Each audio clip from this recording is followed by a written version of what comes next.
ಬೆಳಗಾವಿ ಶಿವಂ associate ಮಾಲೀಕನ ಮನೆ ಮೇಲೆ ಈಗ ರೇಡ್ ಆಗಿದೆ. ಶಿವಾನಂದ ನೀಲಣ್ಣನವರ್ ಕಚೇರಿ ಮೇಲೆ ಅಧಿಕಾರಿಗಳು ದಾಳಿಯನ್ನ ಮಾಡಿದ್ದಾರೆ.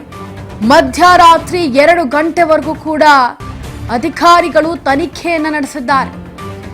ಮಾಜಿ ಸೈನಿಕರು, ಸಾರ್ವಜನಿಕರ ಹೂಡಿಕೆ ಹಣ ದುರುಪಯೋಗದಡಿ ಈಗ ದಾಳಿಯನ್ನ ಮಾಡಿರೋದು ಬೆಳಗಾವಿ ಜಿಲ್ಲಾಧಿಕಾರಿಗಳು.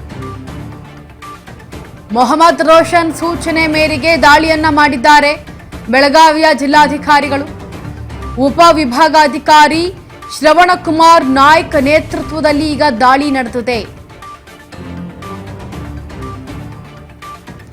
ಬೆಳಗಾವಿ ಶಿವಂ ಅಸೋಸಿಯೇಟ್ ಮಾಲೀಕನ ಮನೆ ಮೇಲೆ ಮತ್ತೆ ಕಚೇರಿಗಳ ಮೇಲೆ ಏಕಾಏಕಿ ರೇಡ್ ಅನ್ನ ಮಾಡಿದ್ದಾರೆ.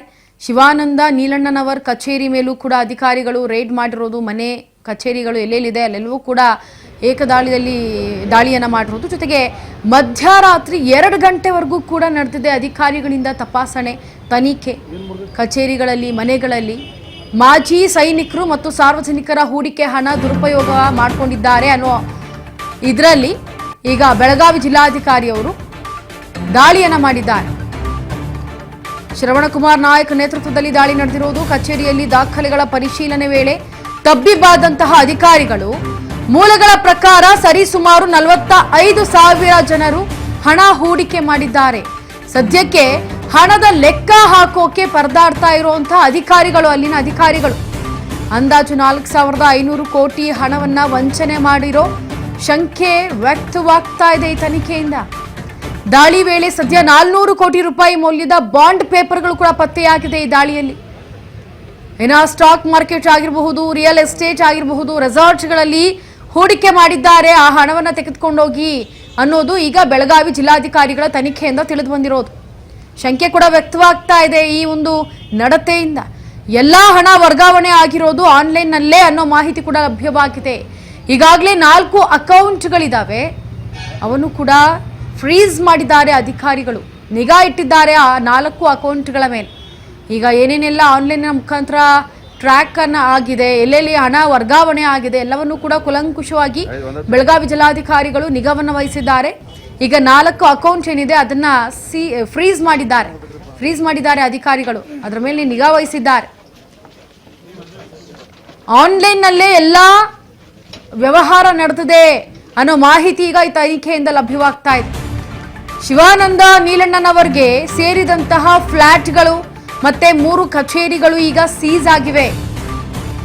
ತೀವ್ರ ವಿಚಾರಣೆ ಬಳಿಕ ಕೂಡ ಶಿವಾನಂದ ಪಾಸ್ಪೋರ್ಟ್ ಕೂಡ ಸೀಸ್ ಮಾಡಿದ್ದಾರೆ. ತೀವ್ರ ವಿಚಾರಣೆಯನ್ನ ನಡೆಸಿ ಬೆಳಗಾವಿ ಜಿಲ್ಲಾಧಿಕಾರಿಗಳು ಶಿವಾನಂದ್ ಮೊಬೈಲ್ ಅನ್ನು ಕೂಡ ಜಪ್ತಿ ಮಾಡಿಕೊಂಡಿದ್ದಾರೆ ಅಧಿಕಾರಿಗಳು. ಅದಾದ ನಂತರ ಜಪ್ತಿ ಮಾಡಿಕೊಂಡ ನಂತರ ಕಳುಹಿಸಿಕೊಟ್ಟಿದ್ದಾರೆ. ಶಿವಬಸವನಗರದಲ್ಲಿರುವಂತಹ ಶಿವಾನಂದ ನೀಲಣ್ಣನವರ ಮನೆಗೆ ಭದ್ರತೆಯನ್ನು ಕೂಡ ಕೊಡ್ತಾ ಇದ್ದಾರೆ.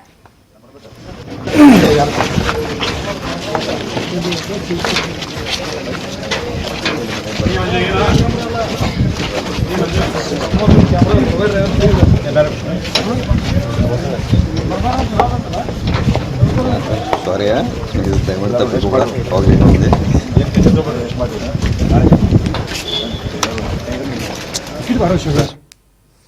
ಇದರ ಬಗ್ಗೆ ಹೆಚ್ಚಿನ ಮಾಹಿತಿಯನ್ನು ಕೊಡೋದಕ್ಕೆ ನಮ್ಮ ಪ್ರತಿನಿಧಿ ಮಂಜುನಾಥ್ ದೂರವಾಣಿ ಸಂಪರ್ಕದಲ್ಲಿ. ಮಂಜುನಾಥ್, ಇವತ್ತು ಬೆಳಗಾವಿ ಜಿಲ್ಲಾಧಿಕಾರಿಗಳು ಈಗ ರೇಡ್ ಮಾಡಿರೋದು ಶಿವಾನಂದ ನೀಲಣ್ಣನವರ ಮನೆ ಮೇಲೆ ಮತ್ತೆ ಕಚೇರಿಗಳ ಮೇಲೆ. ಮತ್ತಷ್ಟು ಅಪ್ಡೇಟ್ ಕೊಡಿ ಇದರ ಬಗ್ಗೆ. ಇಂಚಿನ ಪ್ರಮುಖವಾಗಿ ಏನ್ ಬೆಳಗಾವಿಯ ಶಿವಬಸವನಗರದಲ್ಲಿ ಇರತಕ್ಕಂತ ಶಿವಂ ಅಸೋಸಿಯೇಟ್ ಮಾಲೀಕನ ಕಚೇರಿ ಮೇಲೆ ದಾಳಿ ಆಗಿರತಕ್ಕಂಥದ್ದು ಏನು ನಿನ್ನೆ 2 ಗಂಟೆಯಿಂದ ಸತತವಾಗಿ 8 ಗಂಟೆಗಳ ಮಧ್ಯರಾತ್ರಿ 2 ಗಂಟೆವರೆಗೂ ಕೂಡ ಏನು ಅಲ್ಲಿರ್ತಕ್ಕಂಥ ಏನು ಆಫೀಸ್ ನಲ್ಲಿ ಇರ್ತಕ್ಕಂಥ ದಾಖಲೆಗಳನ್ನ ಪರಿಶೀಲನೆ ಮಾಡಿರ್ತಕ್ಕಂಥ ಅಧಿಕಾರಿಗಳು, ಅದಾದ ಬೆನ್ನಲ್ಲೇ ಮತ್ತೆ ಅವರು ಏನ್ ಫ್ಲಾಟ್ ಇರ್ಬೋದು, ಅದೇ ರೀತಿ 2 ಆಫೀಸ್ ಅನ್ನು ಕೂಡ 3 ಆಫೀಸ್ ಅನ್ನು ಕೂಡ ಸೀಸ್ ಮಾಡಿ ಮತ್ತೆ ಇವತ್ತು ಈಗ 8 ಗಂಟೆಯಿಂದ ಮತ್ತೆ ದಾಖಲೆಗಳ ಪರಿಶೀಲನೆ ಪ್ರಾರಂಭ ಮಾಡಲಿದ್ದಾರೆ ಅಧಿಕಾರಿಗಳು. ಅದಲ್ಲದೆ ಶಿವಂ ಅಸೋಸಿಯೇಟ್ಸ್ ಅನ್ನುವ ಏನೊಂದು ಈ ಸಂಸ್ಥೆ ಏನಿದೆ, ಸಂಸ್ಥೆ ಏನು ಜಿಲ್ಲಾ ಅಧಿಕಾರಿಗಳು ಒಂದು ಆದೇಶವನ್ನು ಮಾಡ್ತಾರೆ, ಅಲ್ಲಿ ಅಕ್ರಮವಾಗಿ ಹಣ ಸಂಗ್ರಹಣೆ ಮಾಡ್ತಾ ಇದಾರೆ ಅನ್ನುವಂತ ಏನು ಒಂದು ಏನ್ ಪೊಲೀಸ್ ಆಯುಕ್ತರು ಒಂದು ಏನು ದೂರಿನ ಅನ್ವಯ ಒಂದು ಜಿಲ್ಲಾಧಿಕಾರಿ ಕೂಡ ಒಂದು ಆದೇಶವನ್ನ ಏನ್ ಬೆಳಗಾವಿಯ ಉಪವಿಭಾಗ ಅಧಿಕಾರಿ ಆಗಿರ್ತಕ್ಕಂಥ ಶ್ರವಣ್ ನಾಯಕ್ ಅವರಿಗೆ ಒಂದು ಆದೇಶವನ್ನು ಮಾಡ್ತಾರೆ.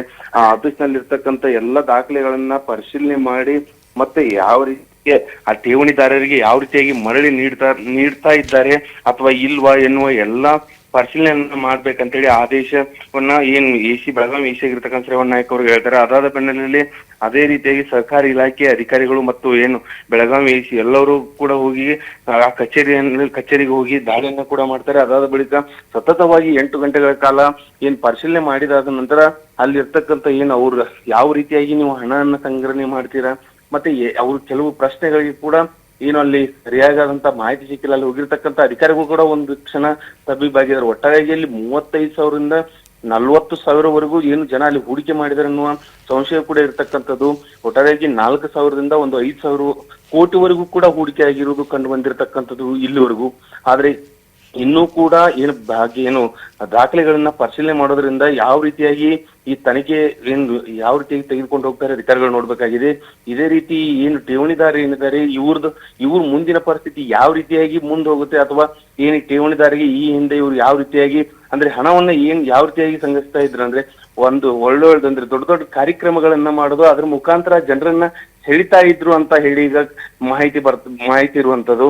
ಆದ್ರೆ ಏನು ಪ್ರತಿಯೊಬ್ಬರಿಗೂ ಹೆಚ್ಚಿನ ಬಡ್ಡಿಯನ್ನು ನೀಡುವ ಆಮಿಷವನ್ನು ಒಡ್ಡಿ ಏನು ಮಾಜಿ ಸೈನಿಕರಾಗಿರ್ಬೋದು, ಅದೇ ಸಾರ್ವಜನಿಕರಿಂದ ದುಡ್ಡು ಸಂಗ್ರಹ ಆಗಿದೆ ಅನ್ನುವಂತ ಮಾಹಿತಿ ಸಿಗ್ತಾ ಇರುವಂತದ್ದು. ಅದಲ್ಲದೆ ಏನು ಈ ಶಿವಮ್ ಅಸೋಸಿಯೇಟ್ಸ್ ಏನಿದೆ ಅಂದ್ರೆ ಏನ್ ಇನ್ಸ್ಟಾಗ್ರಾಮ್ ಆಗಿರ್ಬೋದು, ಅದೇ ರೀತಿ ತನ್ನ ಏನು ರೀಲ್ಸ್ ಅದರಲ್ಲಿ ಕೂಡ ಏನು ನಾನು ಏನ್ ಸಿಎಂ ಆಗುವ ಒಂದ್ ರೀತಿಯಾಗಿ ರೀಲ್ಸ್ ಅಲ್ಲಿ ಯಾವ ಭಾಷಣ ಮಾಡೋದ್ರಲ್ಲಿ ಒಂದ್ ರೀತಿಯಾಗಿ ನನ್ನ ಹತ್ರ 15,000 ಬಂದೂಕಿದಾವೆ ಈ ರೀತಿಯಾಗಿ ಕೆಲವು ವಿವಾದಾತ್ಮಕ ಹೇಳಿಕೆ ಕೊಟ್ಟಿದ್ರು.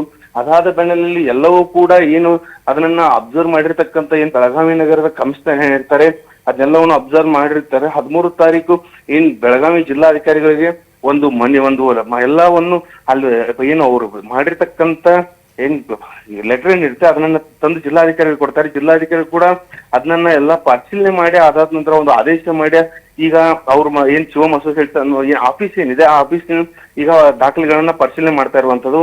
ಅದೇ ರೀತಿಯಾಗಿ ಇವತ್ತು 8 ಗಂಟೆಗೆ ಮತ್ತೆ ಏನು ಅಲ್ಲಿ ಇರ್ತಕ್ಕಂಥ ಒಂದು ಆಫೀಸ್ ಆಗಿರ್ಬೋದು, ಅದೇ ರೀತಿ ಫ್ಲಾಟ್ ಆಗಿರ್ಬೋದು, ಎಲ್ಲ ಕಡೆನೂ ಕೂಡ ಈಗ ಮತ್ತೆ ಪರಿಶೀಲನೆ ಅಧಿಕಾರಿಗಳಿಂದ ಪ್ರಾರಂಭ ಆಗುತ್ತೆ. ಇಂಚರ S Manjunath Reddy, thank you so much ನಿಮ್ಮೆಲ್ಲ ಡೀಟೇಲ್ಸ್ಗಾಗಿ.